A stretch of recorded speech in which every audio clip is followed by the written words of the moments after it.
ನೋಡಿ, ಚೆನ್ನೈನಲ್ಲಿ ಸ್ಟಾಲಿನ್ ಮಾತನಾಡುವಂತಹ ಸಂದರ್ಭದಲ್ಲಿ ಅಂದ್ರೆ ಕಾವೇರಿ ನೀರು ವಿಚಾರಕ್ಕೆ ಸಂಬಂಧಪಟ್ಟಂತೆ ವಿಜಯ್ ಇಲ್ಲಿವರೆಗೂ ಯಾವುದೇ ರೀತಿಯಾದಂತಹ ಬಹಿರಂಗ ಹೇಳಿಕೆಯನ್ನ ಕೊಟ್ಟಿಲ್ಲ ಅಂತ ಹೇಳಿ ಮಾತನಾಡುವ ಭರದಲ್ಲಿ ತ್ರಿಷಾ ಅವರ ವಿರುದ್ಧ ಅವಹೇಳನಕಾರಿ ಮಾತನ್ನ ಆಡಿದ್ದಾರೆ ಅಂತ ಹೇಳಿ ಉದಯನಿಧಿ ಅವರನ್ನ ಇದೀಗ ಅರೆಸ್ಟ್ ಮಾಡಲಾಗಿದೆ. ಆ ಕುರಿತ ಅಪ್ಡೇಟ್ ಬರ್ತಾ ಇದೆ, ಬನ್ನಿ ನೋಡ್ತಾ ಹೋಗೋಣ.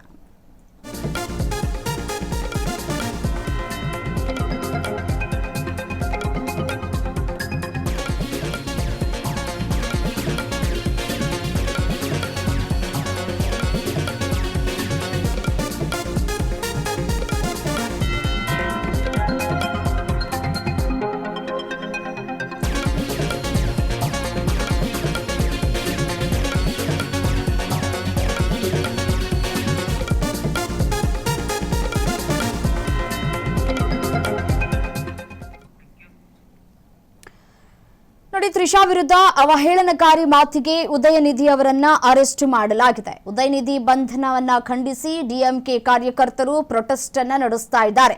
ಡಿಎಂಕೆ ಕಾರ್ಯಕರ್ತರನ್ನ ವಶಕ್ಕೆ ಪಡೆದುಕೊಂಡಿದ್ದಾರೆ ಪೊಲೀಸ್ನವರು. ತ್ರಿಷಾ ವಿರುದ್ಧ ಘೋಷಣೆಯನ್ನ ಕೂಗಿ ಡಿಎಂಕೆ ಕಾರ್ಯಕರ್ತರು ಆಕ್ರೋಶವನ್ನ ವ್ಯಕ್ತಪಡಿಸ್ತಾ ಇದ್ದಾರೆ.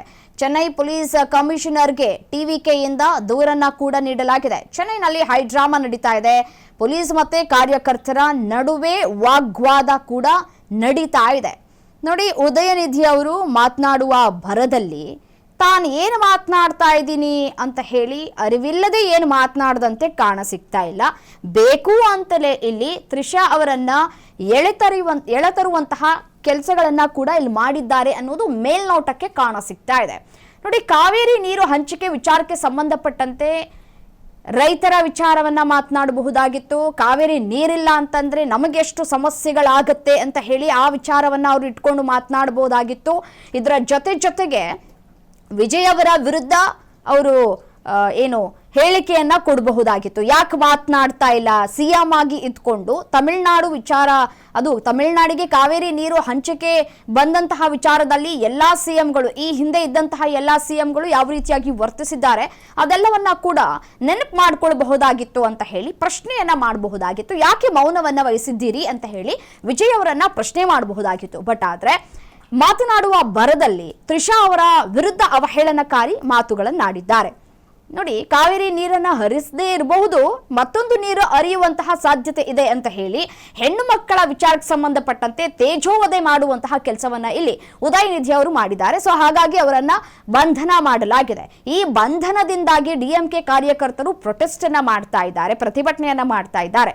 ಡಿಎಂಕೆ ಕಾರ್ಯಕರ್ತರನ್ನ ಈಗ ವಶಕ್ಕೆ ಪಡೆದುಕೊಳ್ಳುವಂತಹ ಕೆಲಸಗಳು ಕೂಡ ಆಗ್ತಾ ಇದೆ. ದೃಶ್ಯಾವಳಿಗಳಲ್ಲಿ ಗಮನಿಸ್ತಾ ಇದ್ರಿ. ಮತ್ತೆ ಯಾವುದೇ ರೀತಿಯಾದಂತಹ ಅಹಿತಕರ ಘಟನೆಗಳು ಕೂಡ ನಡೆಯದಂತೆ ಮುನ್ನೆಚ್ಚರಿಕಾ ಕ್ರಮ ಕೂಡ ಈಗಾಗಲೇ ತೆಗೆದುಕೊಳ್ಳಲಾಗಿದೆ. ಪ್ರತಿ ಬಾರಿಯೂ ಕೂಡ ತ್ರಿಷಾ ಅವರನ್ನ ಎಳೆತರುವಂತಹ ಕೆಲಸಗಳು ಇಲ್ಲಿ ಆಗ್ತಾ ಇದೆ. ಸರ್ಕಾರಕ್ಕೂ ತ್ರಿಷಾ ಅವ್ರಿಗೂ ಏನ್ ಸಂಬಂಧ? ನೀವು ವಿರೋಧ ಪಕ್ಷದವರಾಗಿ ಸರ್ಕಾರವನ್ನ ಯಾವ ರೀತಿಯಾಗಿ ಕಟ್ಟಿ ಹಾಕಬೇಕು ಅಂತ ಹೇಳಿ ಆ ವಿಚಾರಕ್ಕೆ ಸಂಬಂಧಪಟ್ಟಂತೆ ನೀವು ಮಾತನಾಡಬಹುದು. ಅದನ್ನ ಹೊರತುಪಡಿಸಿ ಅವರ ಪರ್ಸನಲ್ ವಿಚಾರಗಳನ್ನೆಲ್ಲವನ್ನೂ ಕೂಡ ನೀವು ಎಳೆತರುವುದು ಎಷ್ಟರ ಮಟ್ಟಿಗೆ ಸರಿ ಅಂತ ಹೇಳಿ ಒಂದ್ ಕಡೆ ಆಕ್ರೋಶಗಳು ಕೂಡ ಹೆಚ್ಚಾಗ್ತಾ ಇದೆ.